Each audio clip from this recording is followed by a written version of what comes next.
80-90 का ही दशक था जब बिहार और उत्तर प्रदेश में अपराध अपने चरम पर था। बाहुबली बनने की चाह में जाने कितने ही युवकों को इसने जुर्म की स्याह दुनिया में धकेल दिया था। इसी दौर में एक नाम उठा था, सिवान का सुल्तान। और ये सिवान का सुल्तान लालू राबड़ी के जंगल राज में तुरुप का इक्का था। एनडीए जब जब आरजेडी को बैकफुट पर लाना चाहती है तो बस एक नाम का प्रयोग करती है।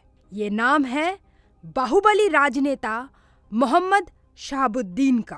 कुछ लोगों का तो ये भी कहना है कि मोहम्मद शहाबुद्दीन वो समझौता था जिसे लालू यादव को करना पड़ा। नमस्कार, मेरा नाम है शुभांगी और आज क्राइम कुंडली में हम आपके लिए लाए हैं कहानी बिहार के बाहुबली राजनेता मोहम्मद शहाबुद्दीन की, जिसे 90 के दशक में दहशत और खौफ के दूसरे नाम से जाना जाता था। ये वो समय था जब बिहार में अपराध का बोलबाला था। लोग सड़कों पर निकलने से डरते थे। लूटपाट, मारपीट, झगड़ा, अपहरण, रंगदारी, हत्या जैसी घटनाएं तो आम थी। और यही समय था जब शहाबुद्दीन का डंका बजता था। उसका ऐसा खौफ था कि बड़े नेता, अधिकारी, पुलिस सब उसके आगे सलाम ठोकते थे। शहाबुद्दीन की मर्जी के बिना बिहार के सिवान में एक पत्ता तक नहीं हिलता था। 10 मई 1967 सिवान के प्रतापपुर में जन्मे शहाबुद्दीन ने महज 19 साल की उम्र में ही अपराध जगत में अपने पैर जमा लिए थे। कॉलेज में वो एक स्टूडेंट से ज्यादा दबंग के तौर पर मशहूर था।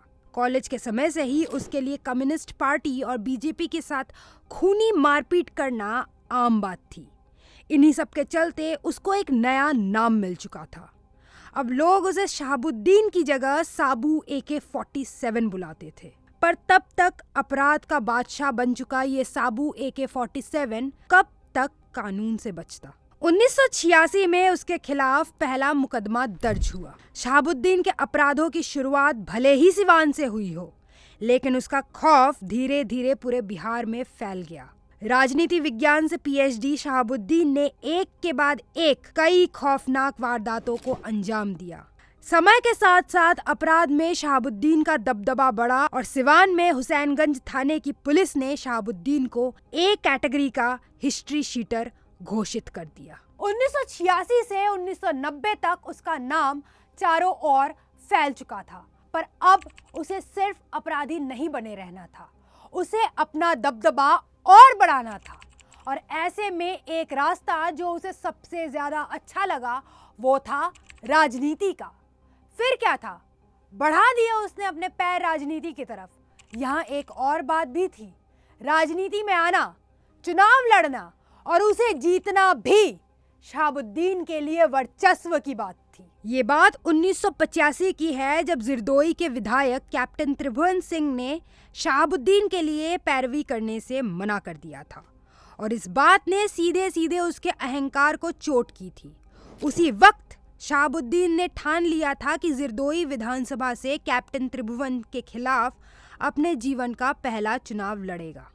उस वक्त वो जेल में था। शहाबुद्दीन ने ये चुनाव निर्दलीय लड़ा और उसका चुनाव चिन्ह शेर था। पर एक अपराधी कहाँ सीधे सीधे चुनाव लड़ता है।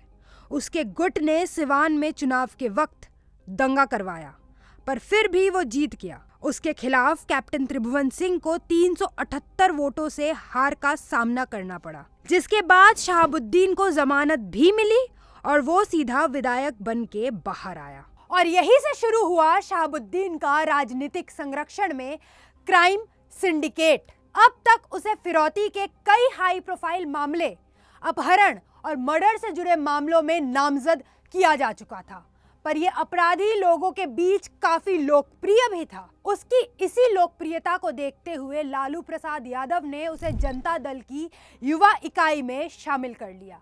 एक राजनीतिक दल के साथ आकर उसकी ताकत और दबंगई परवान चढ़ने लगी। 1995 में जनता दल के टिकट पर ही उसने विधानसभा का चुनाव जीता, पर 1996 में पार्टी ने लोकसभा का टिकट थमा दिया। जो अपराधी कभी जेल से विधानसभा पहुंचा था, आज वो संसद भवन में बैठने लगा था। लालू और शहाबुद्दीन का साथ यही तक नहीं था। 1997 में जब लालू ने राष्ट्रीय जनता दल बनाया तो शहाबुद्दीन को पार्टी में जगह मिल गई। बिहार में राष्ट्रीय जनता दल की सरकार बनी तो शहाबुद्दीन की ताकत सत्ता के साथ मिलकर कई गुना हो गई। फिर तो सिवान की हर गली में शहाबुद्दीन के कटआउट लगाए जाने लगे। उसने जिले में अपनी समानांतर सत्ता स्थापित कर ली। वो अदालत लगाकर लोगों के फैसले तक करने लगा। भूमि विवाद का निपटारा हो या जिले में डॉक्टरों की फीस, शहाबुद्दीन ही तय करता था। राष्ट्रीय जनता दल की सरकार के संरक्षण में वो इतना मदमस्त हो गया कि उसने पुलिस तक को थप्पड़ मार दिया। दरअसल 2001 में आरजेडी के स्थानीय अध्यक्ष बाहुबली पप्पू यादव को पुलिस वारंट के साथ पकड़ने पहुंची थी। तब शहाबुद्दीन ने पप्पू को पकड़ने पहुंचे अधिकारी को थप्पड़ मारा और दूसरे पुलिस वालों की भी पिटाई की। इससे सख्ते में आए पुलिस महकमे ने शहाबुद्दीन को पकड़ने के लिए शहाबुद्दीन के घर पर छापेमारी की थी, जिसमें उत्तर प्रदेश पुलिस ने भी मदद की थी। पुलिस का इरादा तो एनकाउंटर का था, पर इसकी खबर शहाबुद्दीन को पहले से ही थी और उसने तैयारी भी कर रखी थी। पुलिस और शहाबुद्दीन के गुंडों के बीच पूरे फिल्मी अंदाज में मुठभेड़ हुई और शहाबुद्दीन बच के नेपाल भाग गया। पर इस मुठभेड़ में 2 पुलिस वालों समेत 10 लोग मारे गए। देखते ही देखते 2004 के लोकसभा चुनाव आ गए, पर चुनाव से 8 महीने पहले सीपीआई-एमएल के एक कार्यकर्ता के अपहरण और हत्या के मामले में शहाबुद्दीन को पुलिस ने फिर गिरफ्तार कर लिया। पर चुनाव आते ही उसको अस्पताल में शिफ्ट कर दिया गया, जहां वो लोगों से मिलता और चुनाव की तैयारियां करता, अधिकारियों और नेताओं को फोन पर निर्देश देता। इन हालातों में पटना हाईकोर्ट को हस्तक्षेप करना पड़ा और सरकार को निर्देश दिया कि शहाबुद्दीन को वापस जेल भेजा जाए। पर जेल से ही उसने चुनाव के दौरान 500 से ज्यादा बूथ कैप्चर किए। इसके बावजूद वो सिवान से लोकसभा सांसद बन के वापस जेल से बाहर निकला। इसके बाद ही शहाबुद्दीन ने कुछ ऐसा किया कि उसे आज भी जो इंसान सुनता है वो सख्ते में आ जाता है। सिवान में एक दुकानदार हुआ करता था, चंदा बाबू, और उसके 3 बेटे थे, गिरीश, सतीश और राजीव। एक बार रंगदारी देने से मना कर देने पर शहाबुद्दीन के गुंडों ने चंदा बाबू के 3 बेटों का अपहरण कर लिया। दरअसल वाकया ये था कि जब शहाबुद्दीन के गुंडे रंगदारी मांगने पहुंचे थे तब चंदा बाबू के बेटों ने पहले तो मना किया, फिर बाथरूम साफ करने वाला तेजाब गुंडों पर फेंक दिया। इस बात से गुस्साए गुंडों ने 3 लड़कों को उठवा लिया। 3 में से 2, गिरीश और सतीश, को तेजाब से नहला के उनकी हत्या तक कर दी गई। पर इस बर्बरता का चश्मदीद राजीव किसी तरह भाग निकला। इस डबल मर्डर केस के आरोप शहाबुद्दीन पर लगे।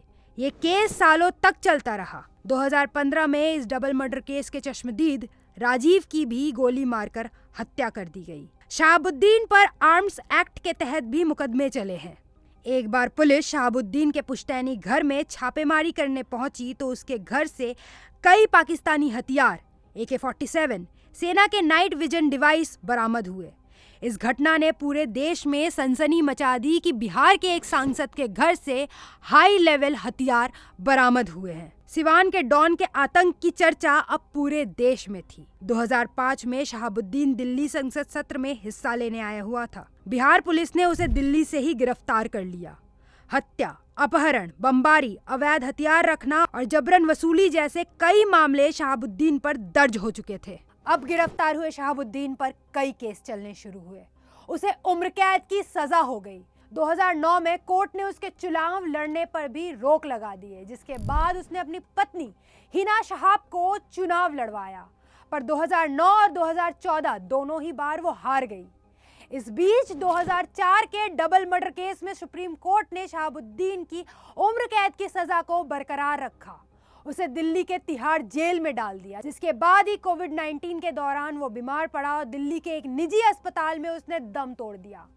सिवान का सुल्तान मौत के सामने हार चुका था और आज दिल्ली के ही एक कब्रगाह में तमाम गुमनाम कब्रों की तरह एक कोने में साबू AK-47 पड़ा हुआ है। बिहार के बाहुबली नेता शहाबुद्दीन के जीवन में शुरुआत से अंत तक कैसे, क्या और कब हुआ, इस पर द न्यूज़ 15 अपना दावा नहीं करती है। हमने ये कहानी किताबों, अखबारों और बयानों के जरिए ली है। यानी ऐसा भी हो सकता है कि जिन घटनाओं का जिक्र हमने यहाँ पे किया है उसे दूसरे तरीके से अंजाम दिया गया हो। फिलहाल द न्यूज़ 15 के आज की क्राइम कुंडली में इतना ही। उम्मीद है आपको ये जानकारी पसंद आई होगी।